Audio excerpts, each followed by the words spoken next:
Hello, I'm Lloyd Moyer. Today's Thanksgiving. I'm out here in my shop early in the morning before everyone is gotten up and gotten moving for the day. Before I started this video, I wanted to take a quick second and say I'm always thankful for the opportunity to do this craft that I love to do, and I'm grateful that all of you are watching it and enjoying it. I feel very fortunate to have the amount of knowledge that I have and that I get to pass a little bit on to you. And I hope that you enjoy it and that you find inspiration in it and all of that. And I hope you have a great holiday if you're watching today, and a great day if you're watching on some other day. So today I'm just going to make a traditional, relatively traditional bowl. I have in my head that I wanted to make a bowl without a foot. So it'll be a piece that I turn a foot on, turn it around, and then I'll take the foot off when I'm done. And I also have in my head that I want to pay a little extra attention to the rim, because I feel like the rim of a bowl is something that often gets forgotten about. It's more than just where the inside curve and the outside curve meet, and you can do a little bit of something not really fun there, but like it deserves some attention. So I'm going to try and pay a little attention to that. So that's all. That's what you're going to see. So let's get started. So I have my big chuck here with my screw center, and I have a piece of this Japanese cherry that I have a whole bunch of, and I've made several things out of. And I'm just going to feed this. I already have the hole drilled out, and I'm just going to feed this onto the screw and hold it there until it catches. And then I'm going to go back, and I have a spring lock on my my headstock, so I can't hold it there indefinitely. When I let it go, the spring lets go. So I'm just going to go back on and tighten this down the rest of the way. The face of this bowl is not entirely flat. It's not very flat at all, actually. Oh. I was afraid when I put the screw in that I was off center on it, and I was. So if I don't have the screw in the chuck just right, when you put some pressure on it, it spins because it's not tightened down in the right spot. The advantage of having a dedicated screw chuck. All right.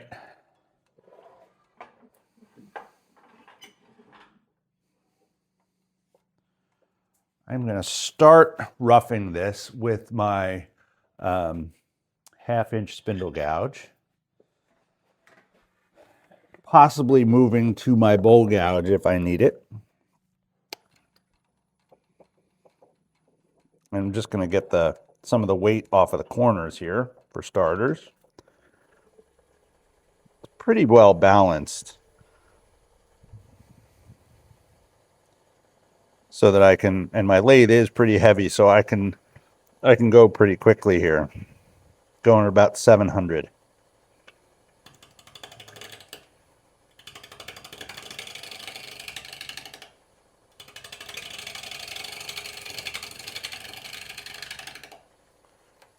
Just for safety's sake, I'm going to bring up my tailstock.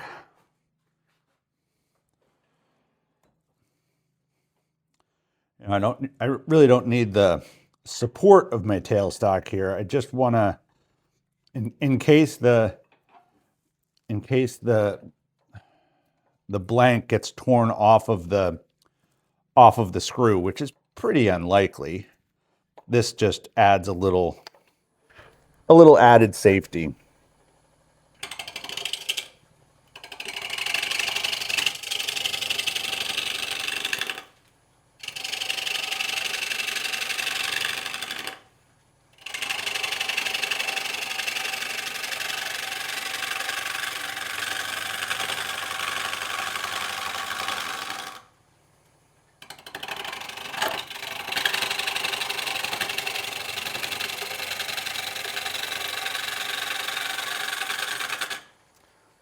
especially since when I am roughing out, I'm not necessarily gentle.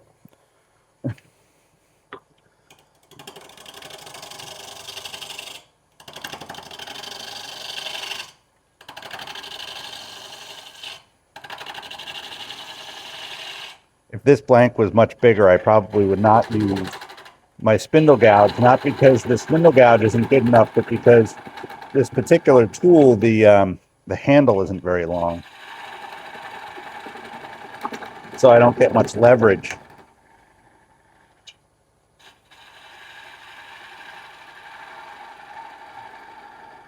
This piece is about 10 inches around.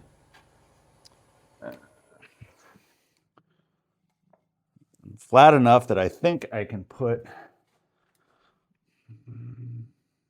okay, I'm going to need a little bit more space here. Hold on.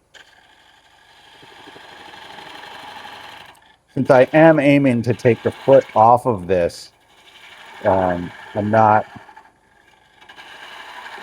terribly worried about having the foot be exact. But I am planning to use my larger chuck for it.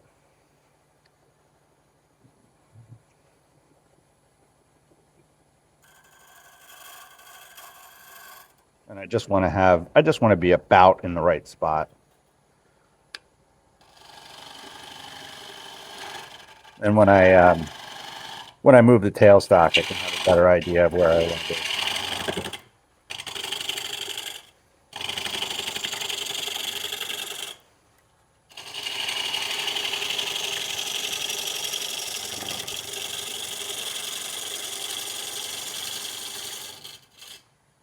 As I hope you can see, and I'm not standing in the way too much, you can really get an excellent cut, a very aggressive cut from the long bevel on this spindle gouge.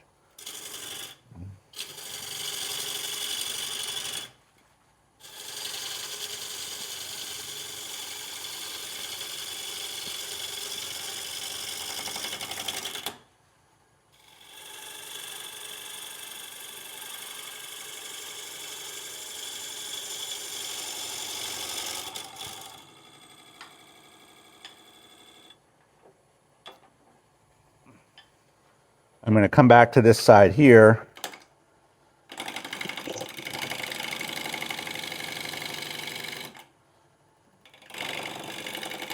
Because when you're roughing out, you don't want to come all the way out to the end on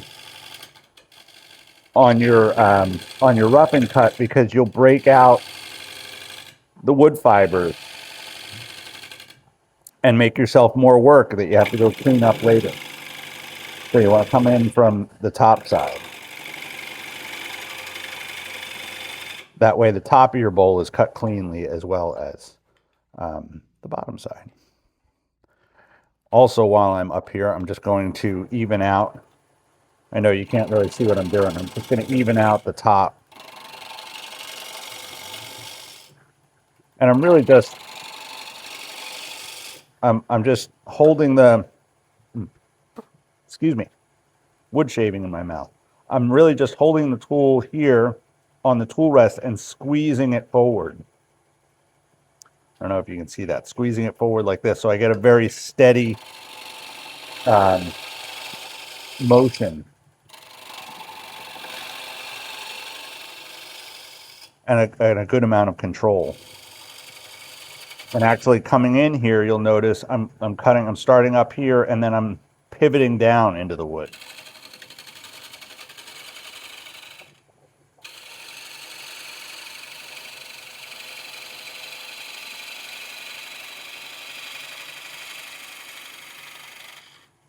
Often with turning, and I think a lot of woodworking, if you're pushing too hard, you're probably not doing it quite right. Should be letting the tool do a good deal of the work.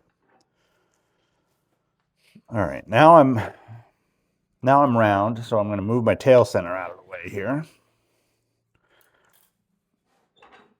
And we'll take care of this nub.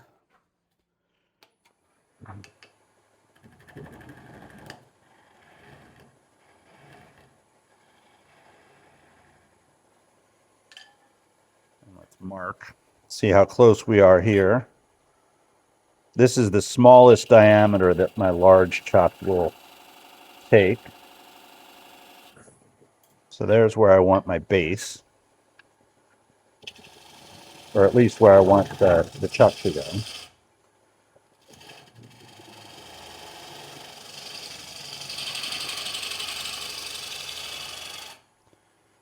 Now, since I'm thinking about making this without a foot, what I'm thinking about doing is having the profile curve just goes straight down into the base. So this foot needs to sit here, but I have to keep in mind that what I want to do is project this curve through the foot up into the base. All right, that should be plenty to hold this on.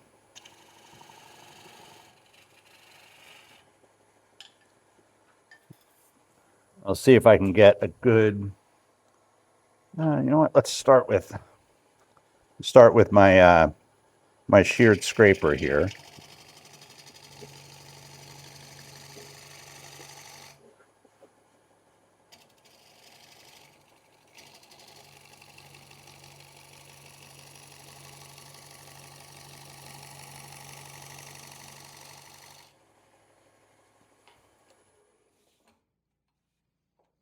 That scraper can really give you a nice quality of your cut around the base and where you want the chuck to go.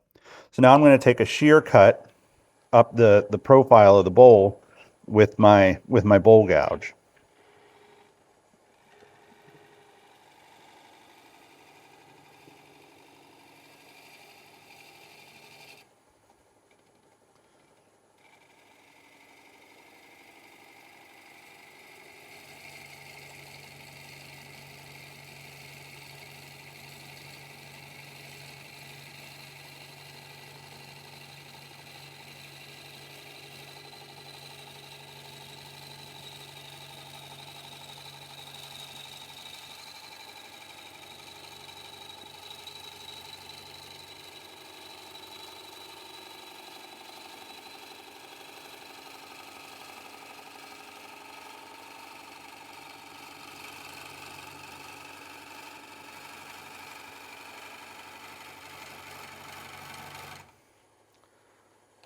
Not liking the the shape I'm getting with this.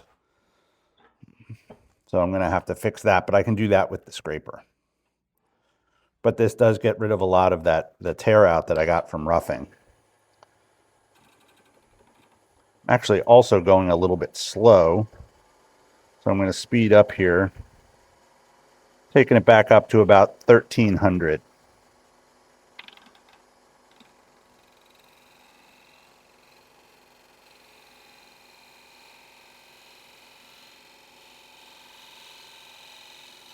When you're doing a finishing cut,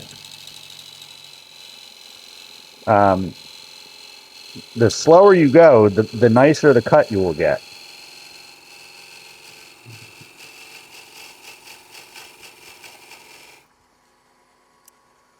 And that profile is all over the place, let me tell you. It's okay, I'll fix it. I want to see if you can see the profile. You really can't. Let me see if I can get a better angle for you. Let's see if I can do this without getting in the way. All right, so I'm going back to my scraper here.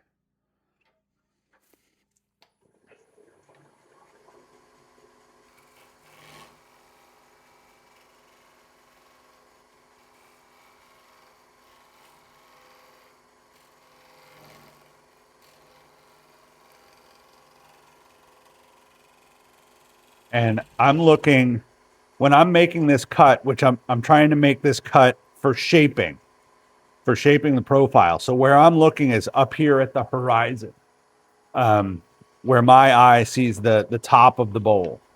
And that's where the shape takes shape, so to speak, where the profile will take shape. So I can see the subtleties of of the curve. And the reason that I'm getting this vibration is the top of the bowl where I have the screw chuck in is not completely flat, so it's moving just slightly.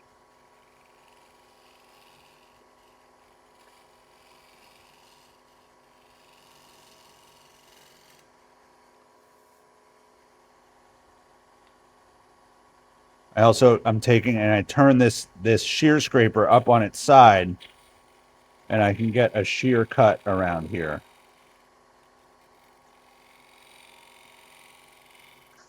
Being careful not to go above here. If you start to stray up here, you'll get a catch for sure.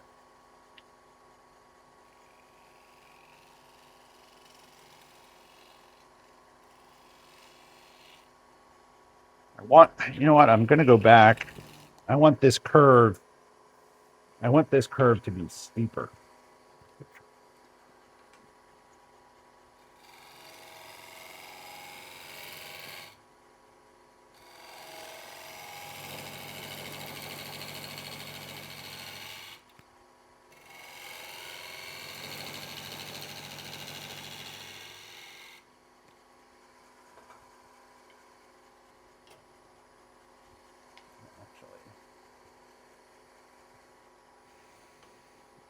Also, clearly I can also do a shear cut.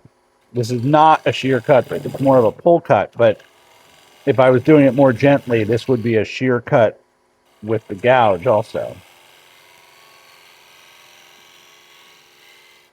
That's much better. That is much better. Now, normally when I'm doing this cut, I'm standing behind it. But that's where the camera is, so I'm just trying to stay out of the way of the camera here also so you can see better. Of course, my hand's probably in the way.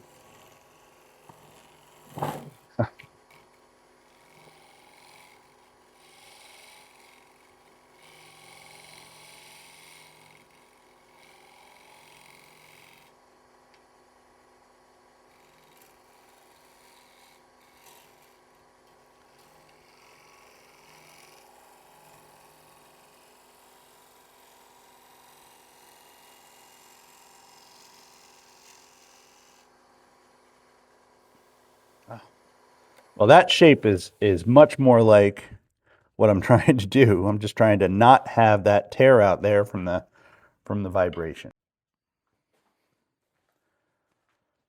Okay, now let's see if I can get in here.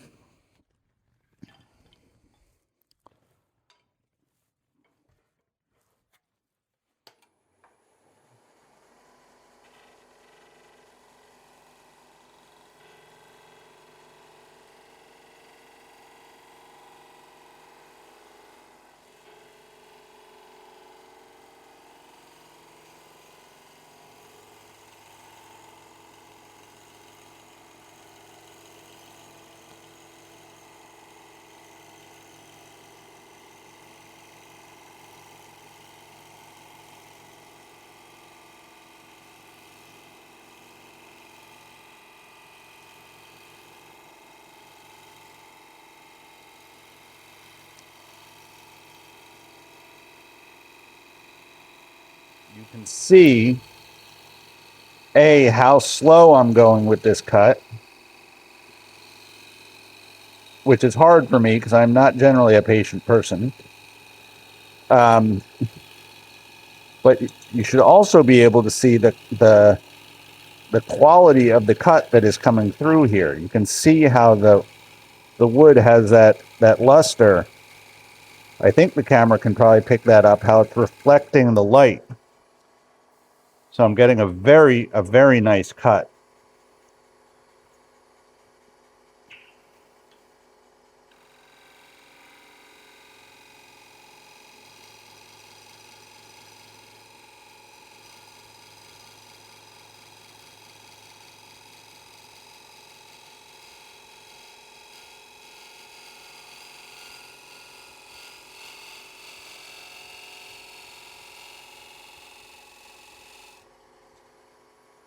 And again, just going right up to the edge. And I actually think I'm going to leave this little lip right here, if I can. Switching back to my spindle gouge here for a moment.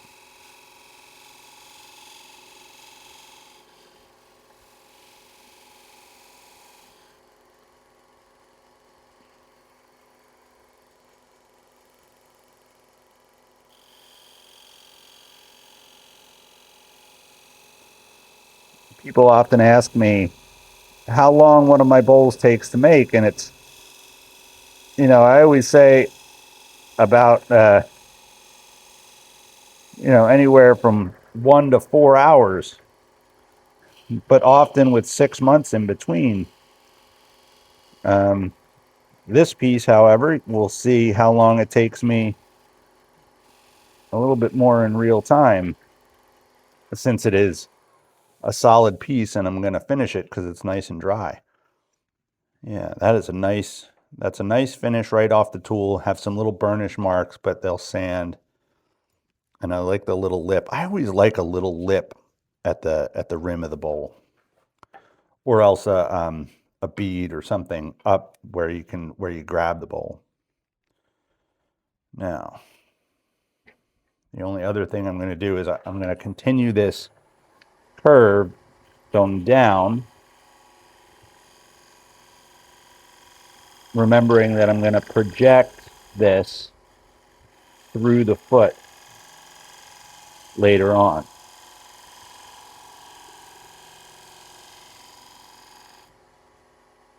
Just like that. Okay. Now I am still going to finish this bottom because I'm not going to return this whole bottom. I'm going to come back and I'm really just going to cut this little lip off as if it were a bead. So I'm just going to see if I can get a nice cut on the base here.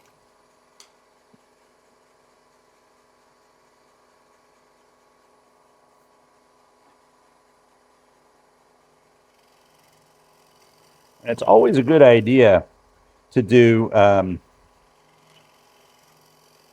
little detail on the bottom, because people always pay attention to the bottom and they want to know how you work the bottom and the top at the same time. Sorry, I digressed there. I usually tell people it takes me about 4 hours to do a bowl, and it's 2 hours to get it from log to rough bowl shape, and then another 2 to get it from rough bowl shape to done, with maybe 6 months in between. Although I'm finding, honestly, as I do this more, it takes me a little less than that.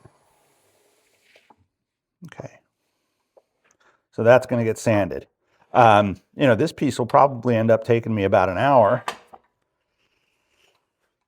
All right, I'm going to turn on the let's turn on the vacuum and we'll get sanding.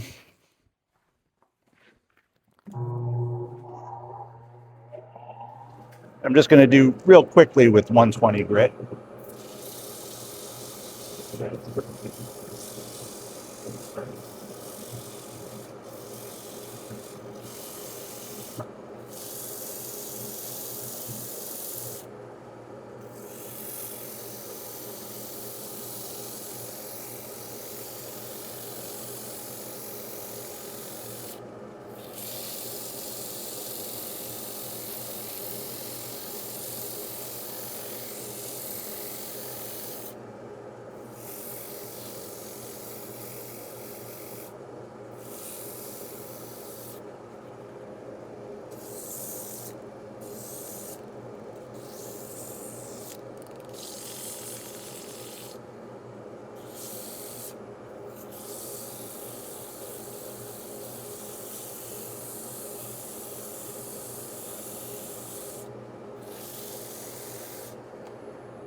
This one I'm going to do in reverse as well.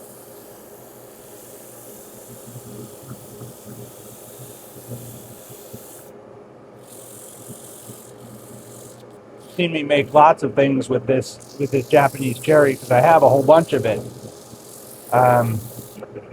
But it turns very, very beautifully. It finishes very beautifully. Maybe it doesn't turn that nicely. It's kind of a pain because it's old and hard and dry. But it finishes so beautifully.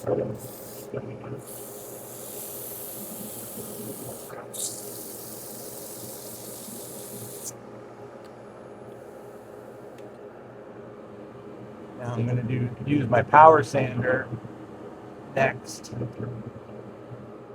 with 180 grit. I think that's what I have on here. Yep.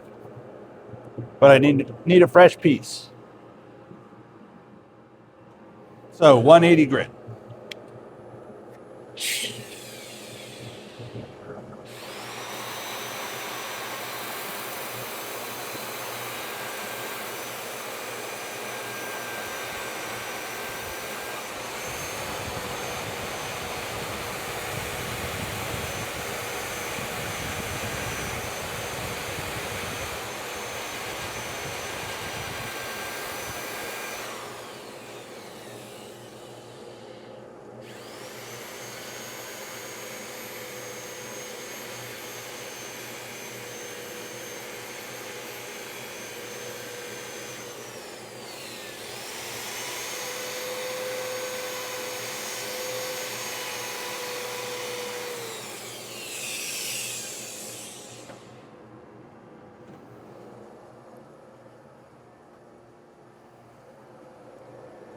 $220.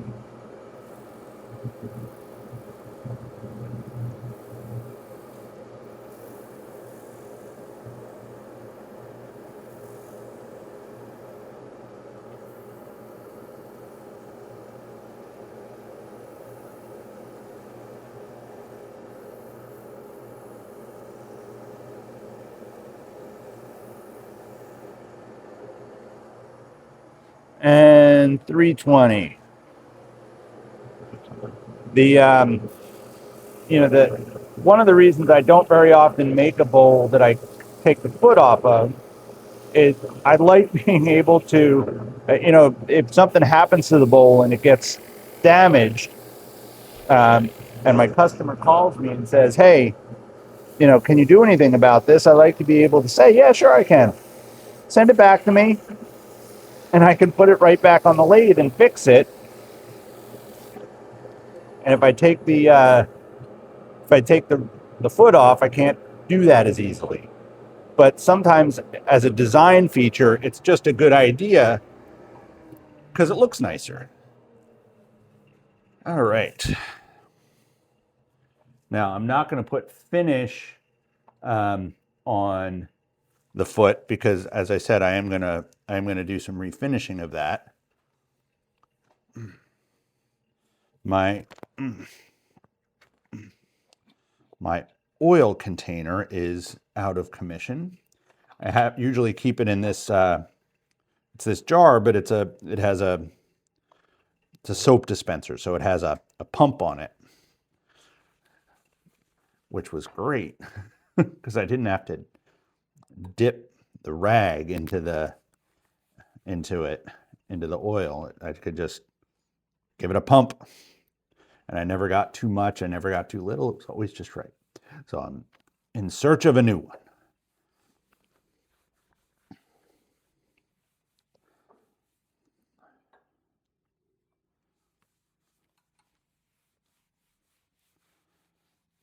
And this rag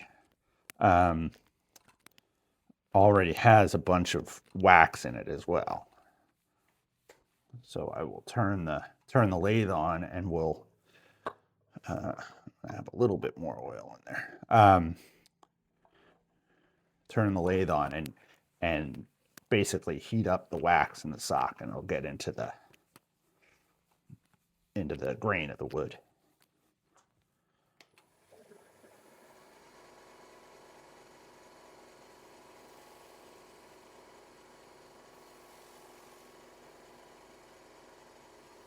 Now, of course, if I let this dry, the oil, let it dry overnight and come back and resand it, it gives a very nice luster and a nice finish also. It's not something I normally feel the need to do because you usually are going to wash this and, um,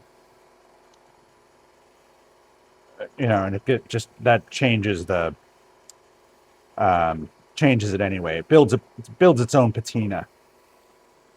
But if it's more of a decorative piece, that's something that will work very nicely. All right, I'm going to turn this around now. Okay, so I have my big chuck here. And this is just going to go right in. And again, I'm not worried about chuck marks, although this is a pretty good fit on the foot anyway. Never a bad idea to make it just right because it's good practice. And I am going to drill my depth hole, but first I want to flatten off the top. You see how this is just chainsaw, the base is just, I'm sorry, the face here is just chainsaw rough. And when I was getting the vibration before, it was basically because of this, that the chuck was sitting against this and it was shaking this way a little bit.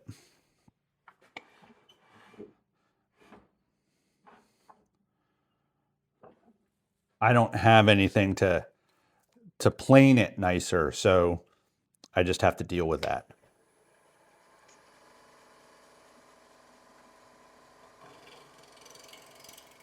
And this is just my big bowl gouge here.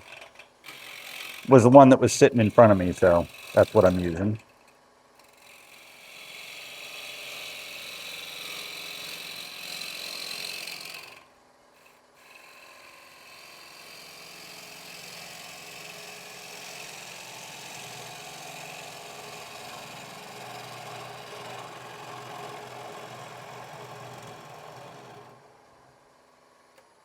Okay. That's flat enough. Now I'm going to get my little depth drill here. And this is, all this is, I just took a scrap piece of wood that I had lying around, and this is a brass, piece of brass tube that I got at the hardware store. And it's just, I just set the drill bit in there. I actually ground it to a point, and drove it in there. So the only problem with it is it's not really long enough. This bowl is not nearly as deep as I can turn, or even as I often do turn, but it is almost as deep as I can make a depth hole. So go to about there. And I just have this marked with my thumb.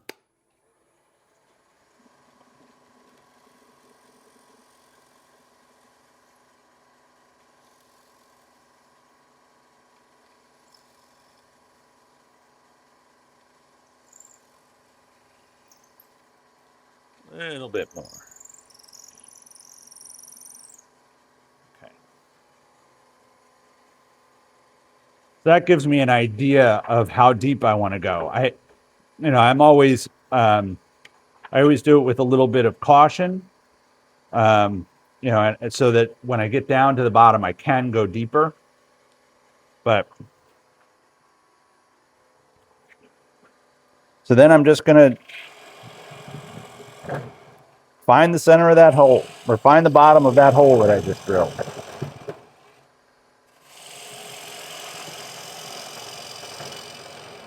And this is a 5/8. It's a 5/8 bowl gouge.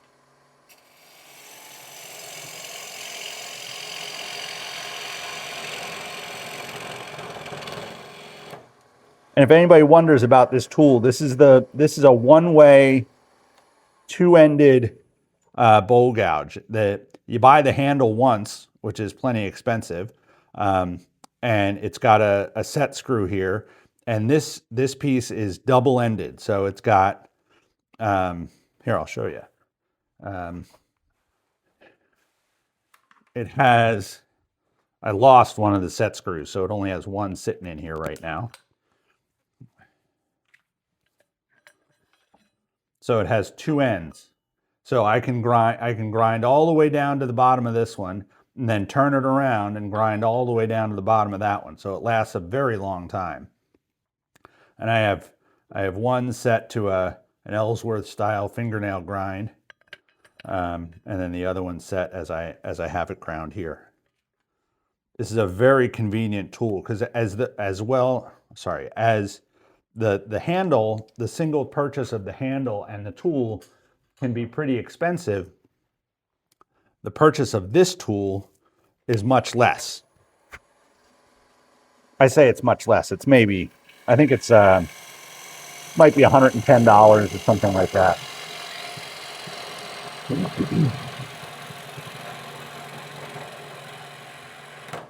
But for as long as it lasts me, it's really worth it.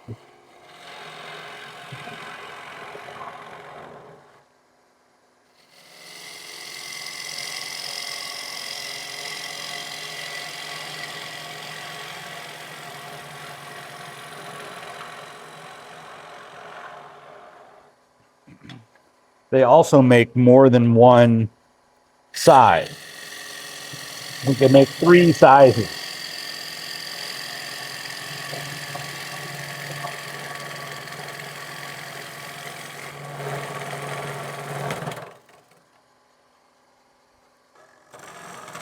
Going a little too hard there.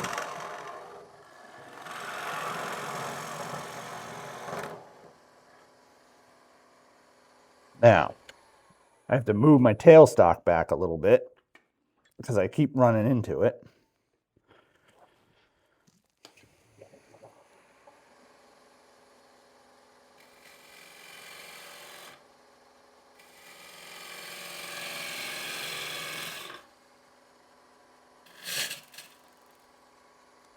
Little catch there that doesn't really matter, although if I'm doing it right, turn the tool all the way over onto its side so that you can't even see the flute, and then you enter the wood. Wasn't turned over far enough. Then once you have a little shoulder made, then you open it up and proceed.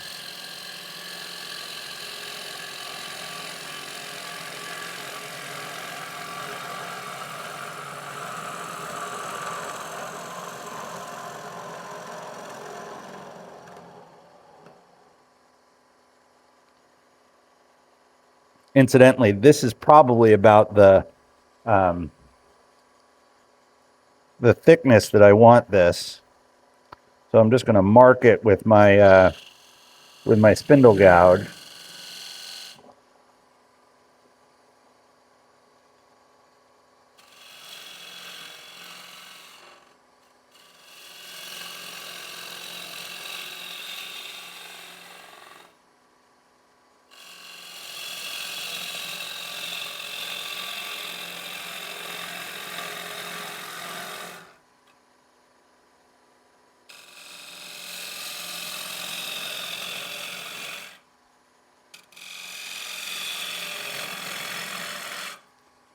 Now, before I go any further, I want to do what I want to do on the rim here. First, I want to make sure that chainsaw rough, which is right here, has gone away, which it hasn't. So we'll start by taking care of that. And I actually am going to do that. I also want to maintain this bead that's here.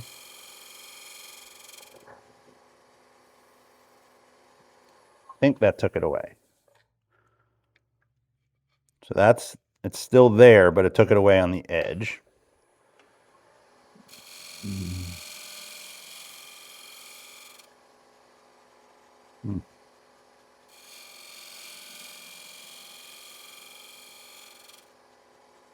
Not going to be able to maintain this bead that I made.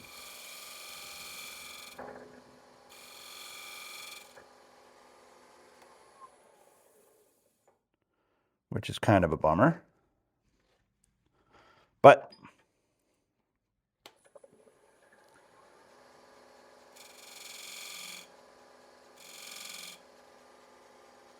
so we'll clean that up. It just would have been too too shallow.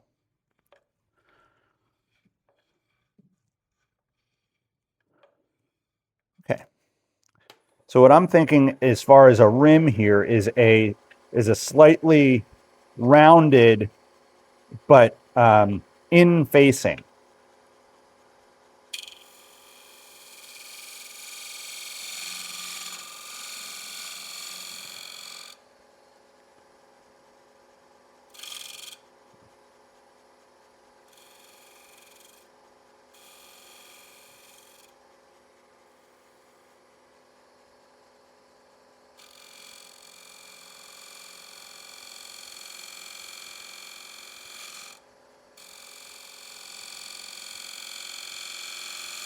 So it's going to round down like that.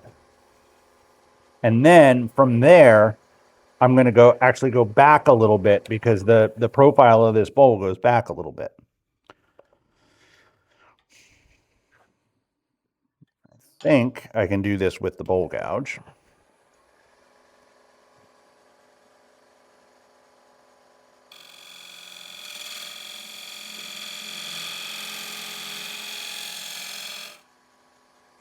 So I want a hard line at the edge of that. And again, normally I'm standing like this, but trying to stay out of the way here. So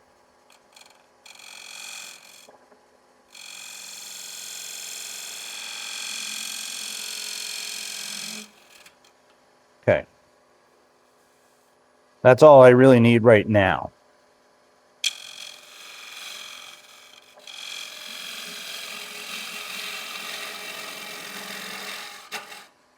I wanted to do that while I still had a fair amount of material up towards the top of the bowl, so I had support.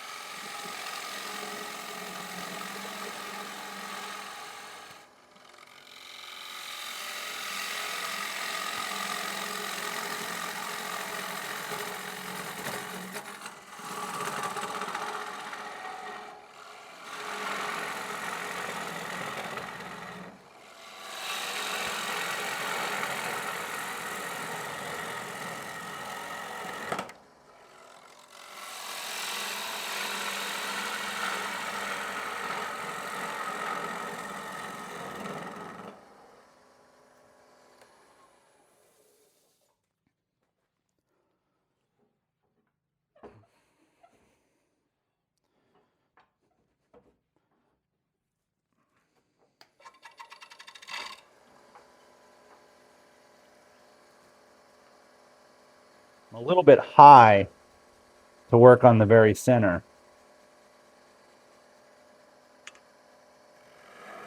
That's better. So there's the bottom of my depth hole.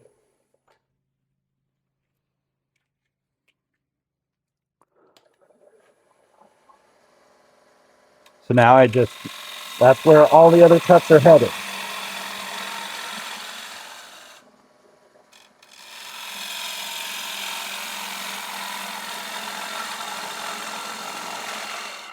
So as I shape the outside here,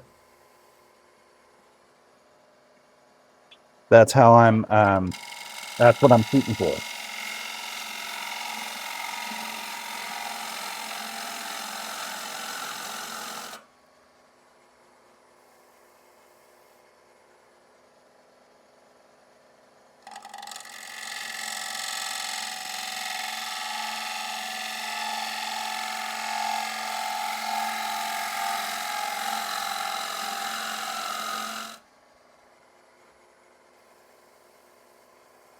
Still very thick in there.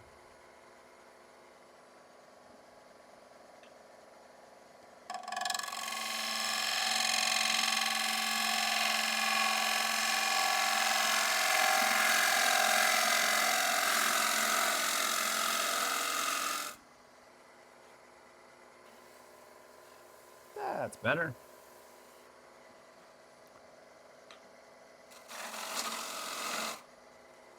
It's very dusty. I'm going to turn on the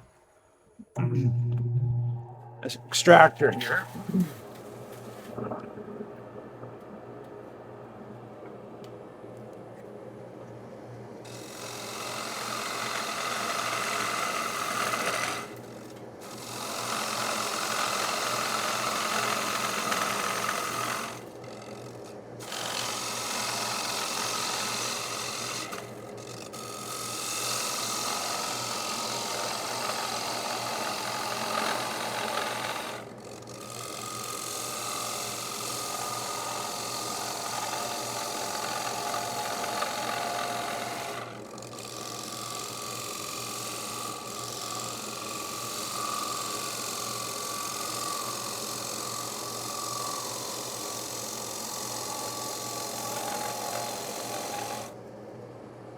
You can listen for the depth also.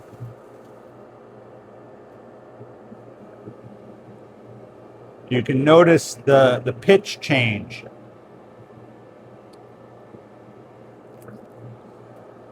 Okay. I'm going to do a little bit more with the bowl gouge, and then I'll switch to the scraper.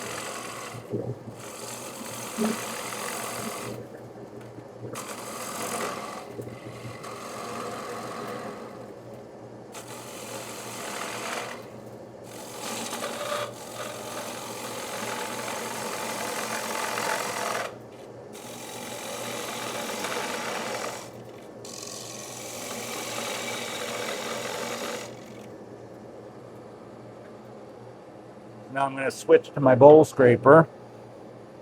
And actually, I'm going to switch to my larger. I try and not use a tool rest that's too big because it can sometimes get in the way. But it adds, when you're a little deeper, it adds a lot of really needed support. I took off my face shield, and now I don't know where I put it down. All right, you guys are going to laugh at me. I was looking for my face shield. I didn't take it off. I just flipped it up.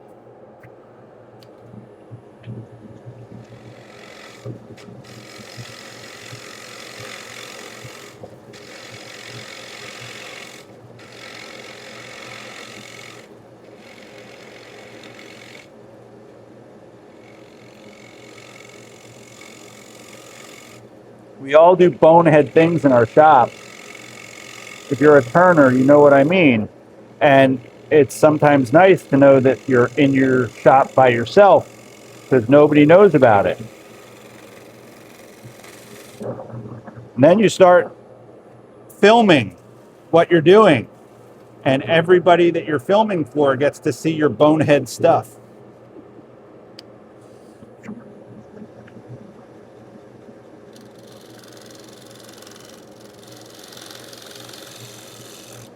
I'm very gently doing this.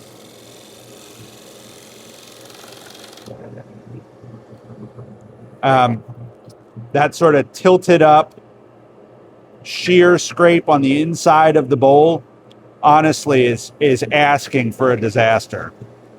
So I'm not recommending it, and I'm not doing it any more than I just did. It was just a very specific spot.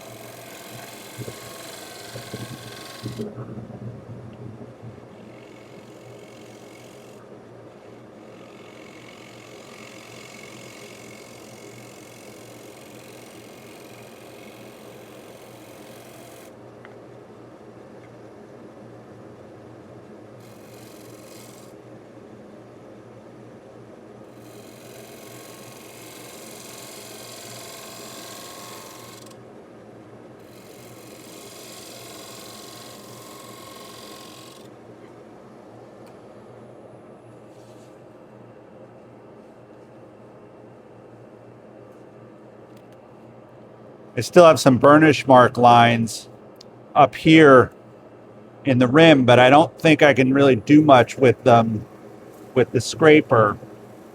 One of the nice things about finishing the outside is I can actually hold the outside as it goes by and give it a little extra support if I want to try to clean this up a little bit.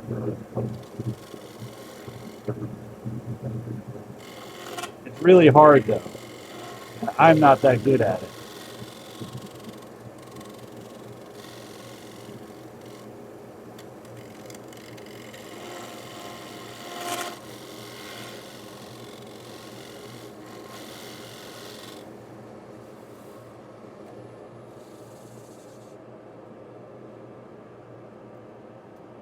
Tears the end grain out a little bit with the scraper whenever I try and do it.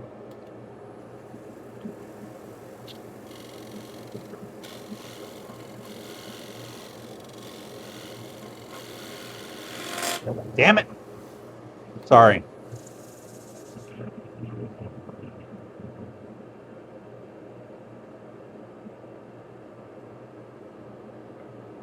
Just going to go back in here with the bowl gouge and clean that up.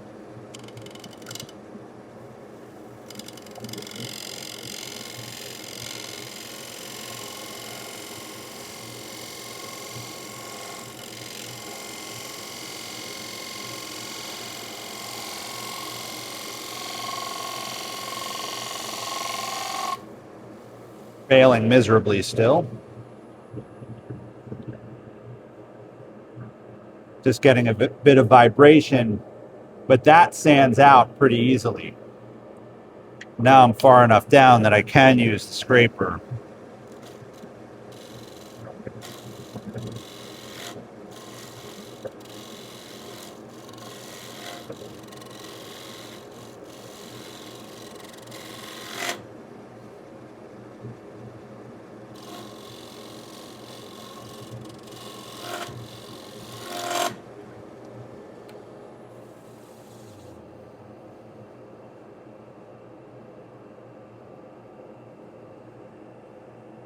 Seem to have gotten away with that.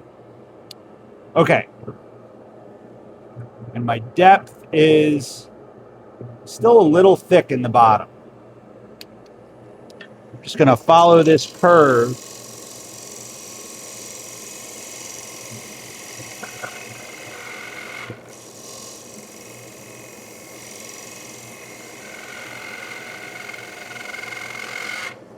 Just a little bit there.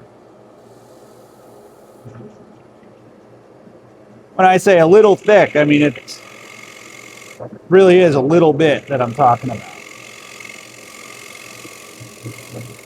I had a question not long ago. Somebody was, worried about always seeming to be a little thick in the bottom. And I had to tell him, I assumed it's a man, I apologize. I had to tell the person, if you never go through the bottom, you never get any better at this. And I'm not advocating for it. It stinks. But you learn so much when you go too far. So that it really can be useful. Because it's like, oh, found the limit. And it's frustrating, but again, it's how we get better.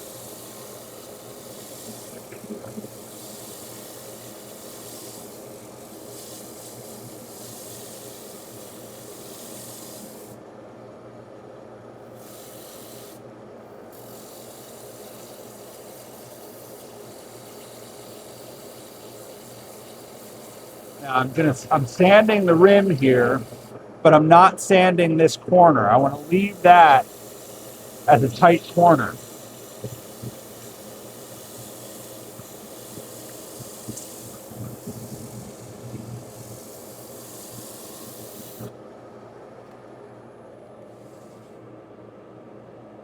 Now you can see where I have some sanding work to do. I'm going to do that with power sanding, but it should come up relatively easily.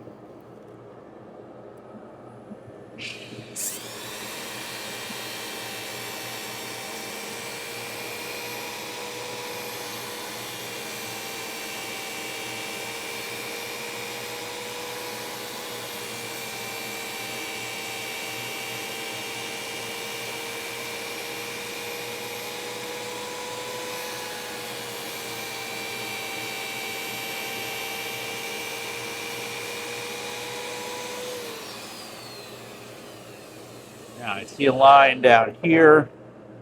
That'll be okay. That, not so much. All right.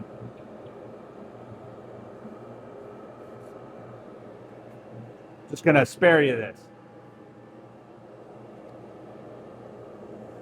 So here we are back just a couple of minutes later.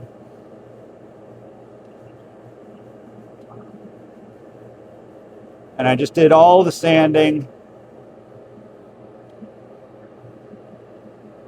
And there's the oil.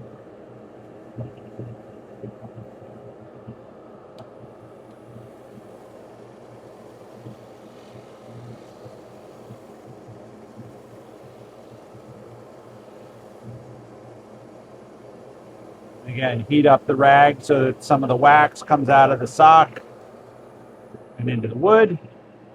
Now, for the fun part. So I've put in my jam chuck here, which is just a piece of red cedar. And I'm going to tighten it up. And as you can see, I switched out my tool rest, and I'm just going to true this up.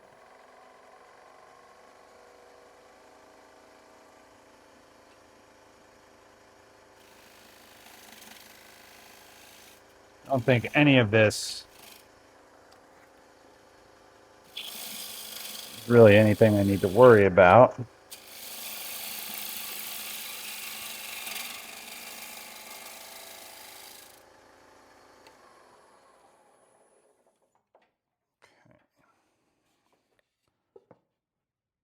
There we go. Now, I guess I could even do, that. Hold on a second here. Don't mind me, I'm just thinking a little bit. If I could actually make this like a real jam chuck. Let's try that.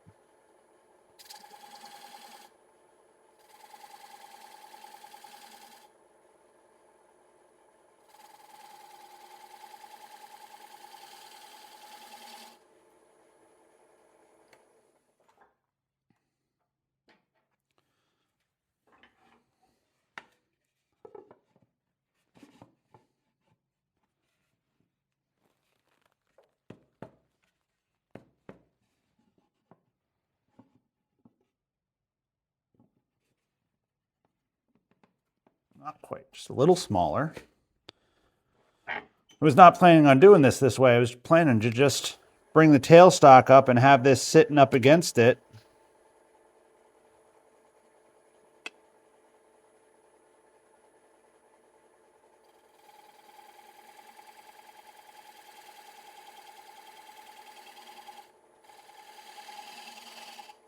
But this is really good practice too.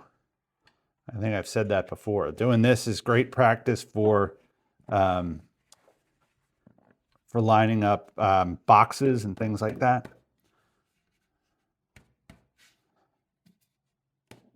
Not quite.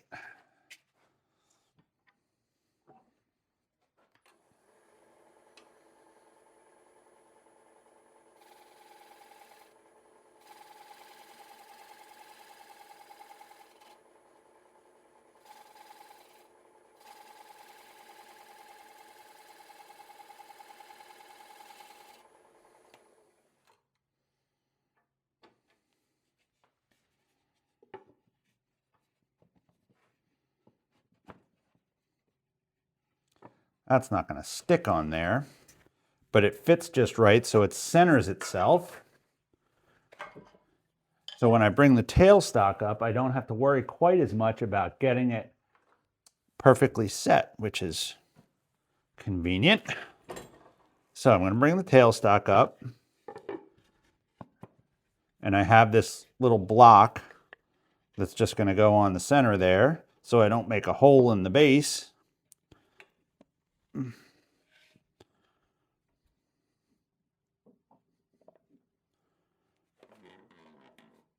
That should hold me well enough.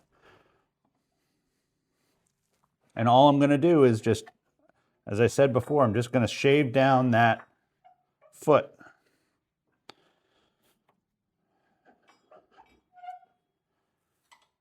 I'm going to do that with my spindle gouge.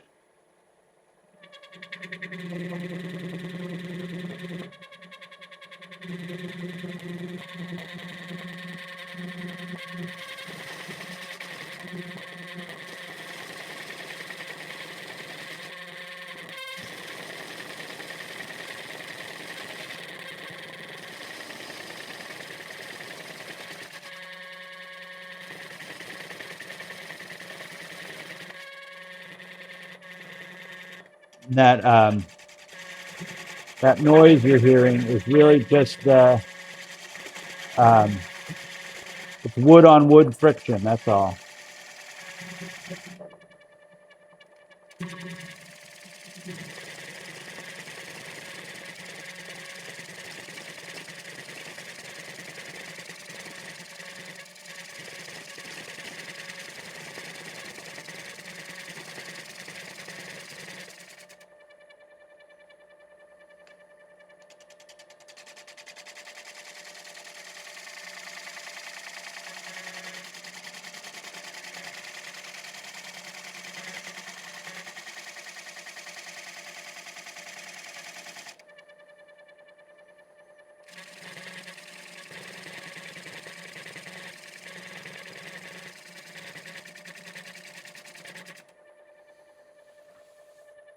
People that are better at this than me probably would do that in about 2 cuts.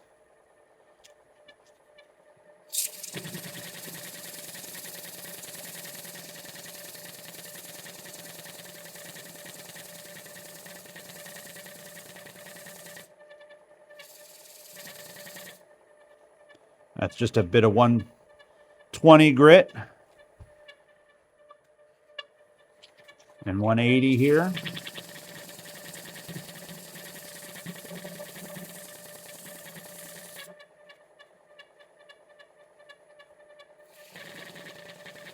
$20.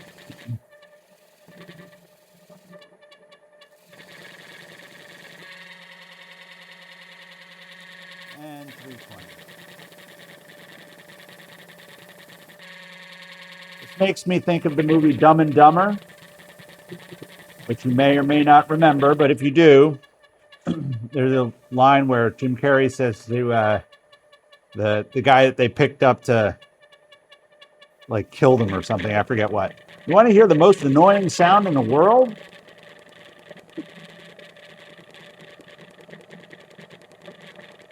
It's like exactly this sound.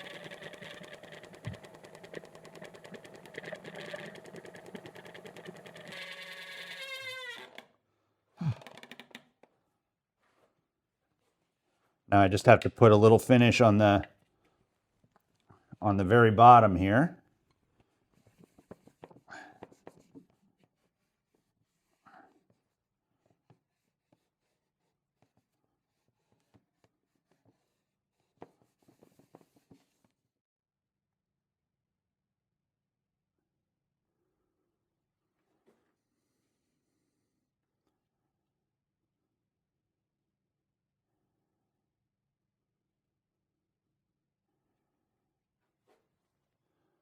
I actually probably could have left this bowl with a foot on it and it would have done just fine, but I wanted to take the foot off. So I wanted you to see taking the foot off. So it still turned out, I think it actually turned out better without the foot.